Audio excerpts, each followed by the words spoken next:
Start. Hey guys, what's going on?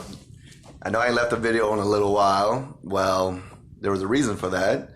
Because if y'all don't know already, I actually got terminated from Stevens Transport. I got a major speeding violation. And it kind of sucked because it was in a situation which I didn't fully understand. I am going to fight the ticket. However, I did not expect to lose my job, in which I had to get, pay like $700 something for a U-Haul. Then it put me in a real funk.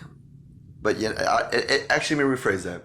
It didn't put me in a funk. I mean, when it was happening, it was, but, I'm just, my spirits have been high because I know I got a platform right now.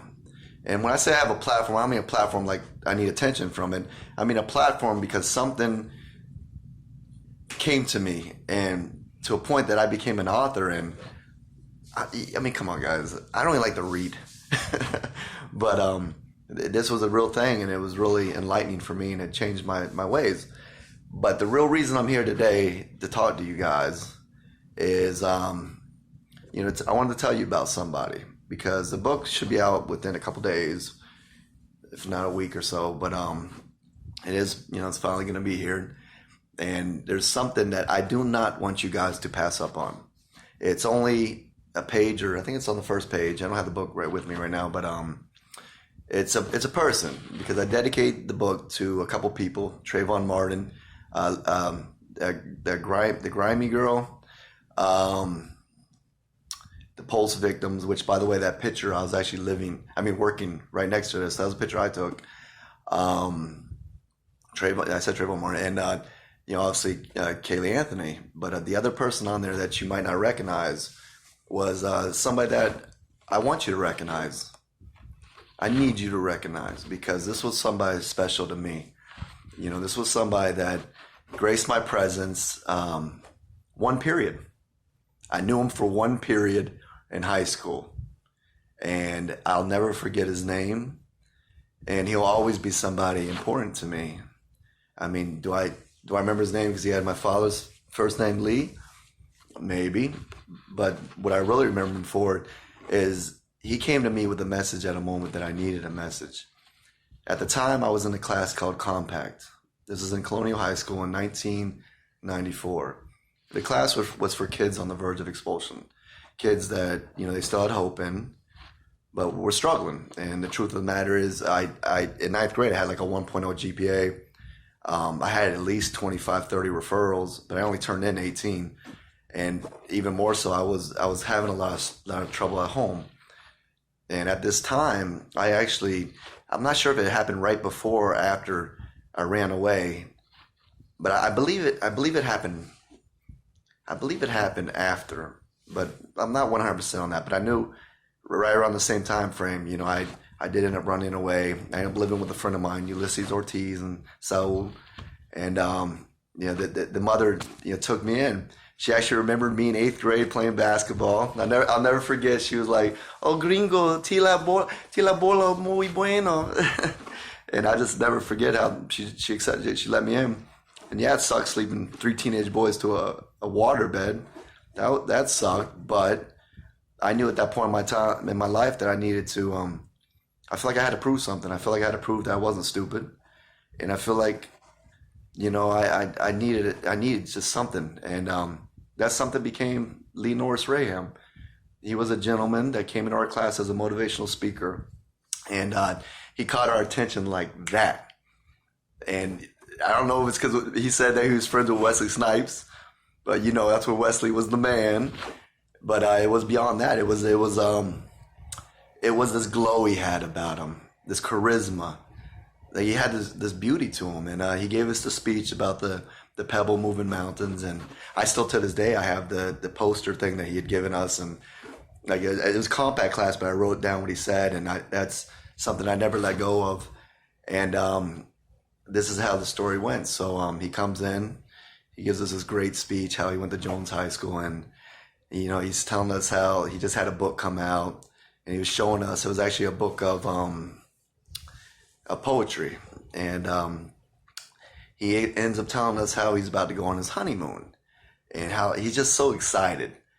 He looked sprung. To be honest, he was whooped. but in a beautiful way, in a beautiful way. So much so that I recall having a tear in my eye, and actually, I gave the guy a hug, and maybe it's just I needed that, because I didn't know if I had family at the time. I was lost, and oh, I'm sorry, guys.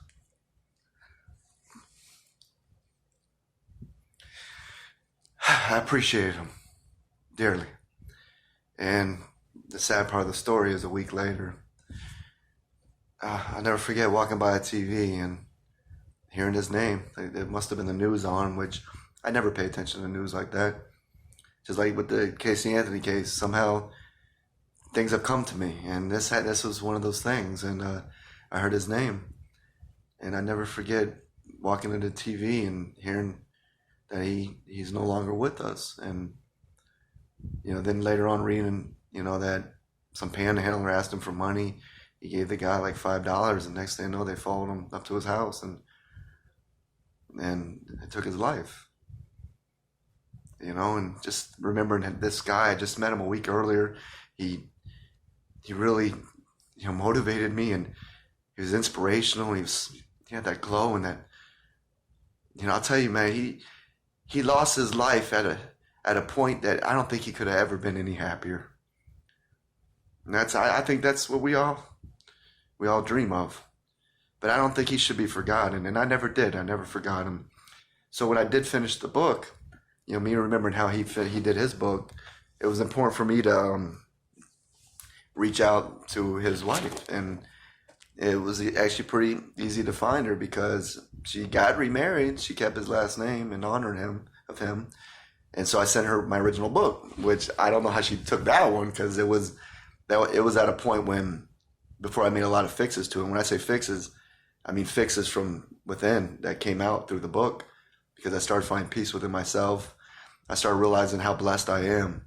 And my perception started changing of life, and realizing that, we sit there and we seek things for happiness. And how can you seek things for happiness?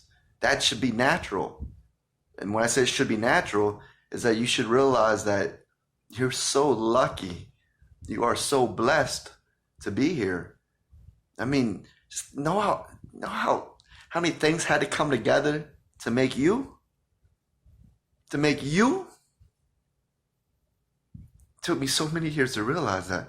So I was always watching who had more of me, what was better, this, that, and the third. I was ignorant, man. So that's why I know now, I know I'm not cursed. The only thing that was cursed about me was me thinking I'm cursed, because I wasn't getting what I thought I deserved. When reality is, I wasn't given what I should to who really deserved it. Whatever put us here. Whatever put us here deserves us to be happy, to show respect and love for however we got here. So, in honor of Norris Rayam, I put him in the beginning of the book with the other individuals that, are more well known, but, he deserves to be well known. You can look him up. I think they still do yearly a benefit festival or something for him and his name, and he was a beautiful soul, man. So I just wanted to put that out there for you guys, and little by little I'll keep giving you guys more information, because this book is just a starting point. It's a starting point for that message that I was used for the reason I was made a vessel to get my life on a positive route, and realize that I need to be happy, and to realize why I need to be happy. I mean, guys, I'm still almost $100,000 in debt. I got no credit. I'm still from a broken home, broken family. We love each other more, but we're completely separated. And so here I am in this trucking school, and I'm gonna make this work. I'm gonna make it work, because I need to get it to work, because I have a message that needs to be spread, and that message is it's the easiest message we can all have. And if you really look, it's everywhere. It's hard for us not to see it. It's 4 letters, man. LOVE, love. If you love, there's love the earth, love the animals, but more importantly, love you. Love you. Why would you love a vehicle more than you love yourself? Ain't no better vehicle than you. You need to take care of you. When you're not loving you, you're not taking care of you. And so none of that other stuff matters. Love, man. So that's the message. But more importantly, Norris Rayam. When you see him on that first page, you now know who he is to me. Right, guys. Mwah.